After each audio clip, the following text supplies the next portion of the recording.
Type 2 diabetes. Type 2 diabetes is rapidly rising. It's everywhere all the time. It's getting worse and worse. What do you mean it's rapidly rising? More and more and more people are getting type 2 diabetes. They're not curing it at all? I mean, for goodness sakes. I mean, let's call a spade a spade. Okay. Arthritis, can't cure it. I mean, you want to have a eureka moment? Mm-hmm. Do a Wikipedia search. Just pick a disease. Do a Wikipedia search and look to see what the cause of the disease is. We don't know what the cause of the disease. Medical doctors don't know what causes anything. It's supposed to be genetic. Well, I don't think so, because didn't Darwin argue about the survival of the fittest and, the selection, natural selection? So if all of these illnesses were in fact genetic, why aren't there less and less and not more and more? Because they're not genetic. It has nothing to do with it. If there's anything to do with the chromosomal activity and the relationship to chronic disease, it's because of epigenetics, environmental factors which negatively affect the genes. Something that's genetic, you're born with it. So the pancreas is not producing enough insulin. Is that what's going on? Well, okay, so there's two types of diabetes. Type 1 diabetes, okay, where your pancreas stops producing insulin. Okay. Then you need insulin to live. And type 2 diabetes, which you develop later on in life, where your body starts to get sluggish in its ability to metabolize sugar, right? Mm-hmm. Type 2 diabetes is rising rapidly. And interestingly enough, the medical doctors have no idea what causes it, and they have no idea how to cure it. They manage it with metformin and with insulin. Metformin reduces the liver's ability to metabolize sugar. So let me walk you through how this happens, okay?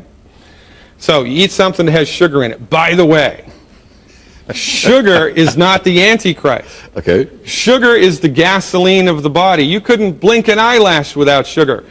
Sugar is so important to the human body that your DNA is made from it.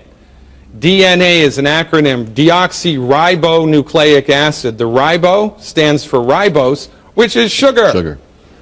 Your DNA is made from sugar. You couldn't blink an eyelash without it. The problem isn't sugar. It's how much are you eating and how efficient is your body at dealing with it. So, eat something that's got sugar in it. Your body produces insulin. Insulin floats through the blood, binds to the cell walls. How does it know how to do that? You would think that would be an interesting question to ask, but medical doctors don't ask that question. How does it know what to do? It's a biochemical.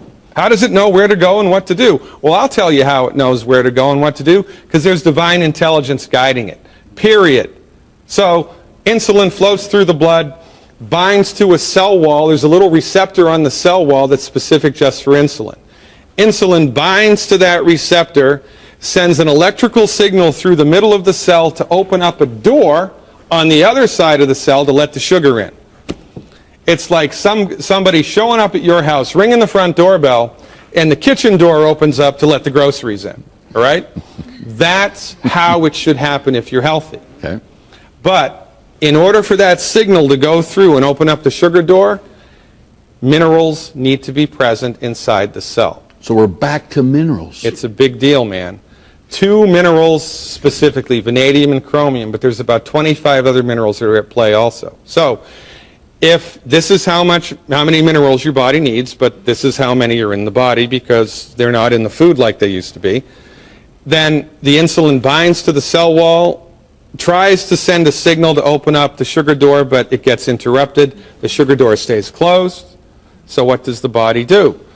It produces more insulin because the sugar is outside the cell, not inside the cell.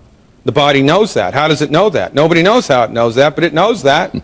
So sugar is still in the cell. The body produces more insulin, more insulin, more insulin. It rings the bell. The door is closed. It rings the bell. The door is closed. More insulin, more insulin. Finally, there's so much flippin' insulin in the blood that it forces its way through the door. It slams through the door, breaks the door open, a little bit of sugar gets in the cell. Is that a good idea? It's a bad idea because you break the door when that happens. What happens when you break enough of those doors? Your fingers fall off, your toes fall off, your feet fall off. You get diabetic neuropathy, you get gangrene, all of which are associated from blood sugar issues, but not blood sugar issues, too much insulin. What does the MD deliver? Insulin. to somebody who's type 2 diabetic. And their other strategy is to give a drug called metformin, which inhibits the liver's ability to produce sugar. Well, this is fascinating, right?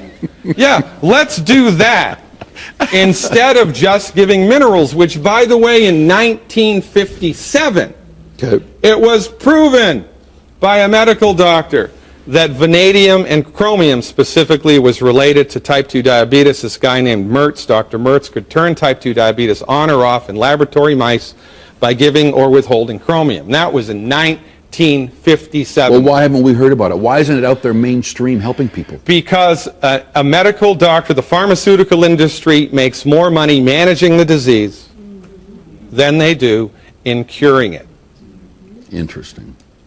My people are destroyed by lack of knowledge. So if you were seeing someone right now with type 2 diabetes, what would you do for them? You give them minerals. Bob's your uncle. Boom. You give them the 90 essential nutrients. And this is the holistic method, okay? The holistic method is the body knows how to fix itself, the body wants to fix itself, the body's trying to fix itself, but the body needs help. We need to eat food, we need to breathe air, we need to drink water. Well, there's one more thing we need to do that nobody told us. I'm telling you right now. You need to swallow 90 essential nutrients every single day. You need to do that, appropriate for your body weight, in recipes that your body can actually absorb. When you do that, your body fixes it, takes care of it.